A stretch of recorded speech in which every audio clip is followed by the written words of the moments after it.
Several countries across the world have taken extreme lockdown measures to contain the spread of the coronavirus.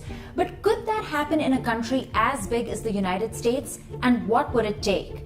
I'm chatting with Business Insider senior science reporter Arya Bendix over Skype to address some of these burning questions. So Arya, is it possible that the US could go into a total lockdown?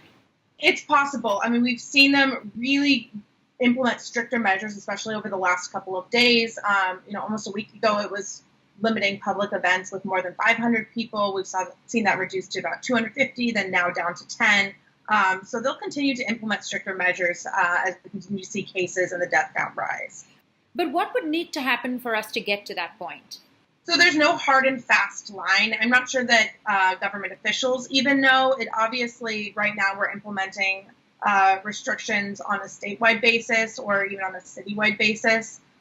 So it would be up to individual leaders to determine when either the case count or the death count has gotten too high and we're not implementing the appropriate measures to sort of contain the spread. But as we continue to see cases rise, we're just going to have to get stricter and stricter with what we do to try and contain this virus.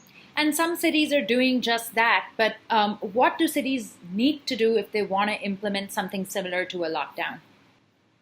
So it's not that hard to do. We've already seen San Francisco implement a shelter-in-place measure, and that means that unless someone has an essential need to be outdoors or to get to their job, that they can actually be fined or face imprisonment for going outside for an unnecessary reason. That obviously doesn't include, walking your pet or getting to work, but and they're actually, emphasizing that they are going to be compassionate about these rules. We obviously understand that these are difficult times, but it's pretty dire straits at this point.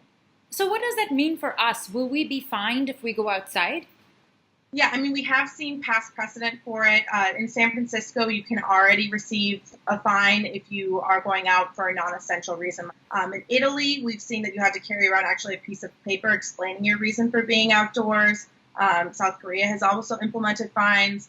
I think ultimately, especially in the U.S., they're trying to exercise compassion with those types of rules if they do implement them. Understand that this is a difficult time and that people do want to have some fresh air, but ultimately this is a necessary measure to sort of protect public safety at large. Now, this is a question that I feel like many in my circle want to know the answer to, but have some countries implemented these rules, but with exceptions for people with dogs or pets? Yeah, there are exceptions for people with dogs or pets. We actually know that pets can't contract the virus, but we understand that they need to be outdoors to sort of do their business. So that's one of the reasons why, pet owners would have a legitimate excuse for being outdoors. They should still make sure to practice that safe distancing of 6 feet from another person. And it should only be just a reason to walk your dog and get back inside if your city has already implemented one of those self-isolating policies. So Arya, as a country, when did we start taking this seriously? So I just spoke to a laboratory researcher in Seattle who actually developed his lab's own COVID-19 test. And he was telling me that the U.S. actually started taking this pandemic now seriously about 2 to 3 days ago.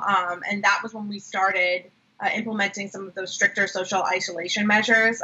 It was actually also when we realized that we were sort of in the same boat as China and Italy in terms of our death count and the way that cases have risen.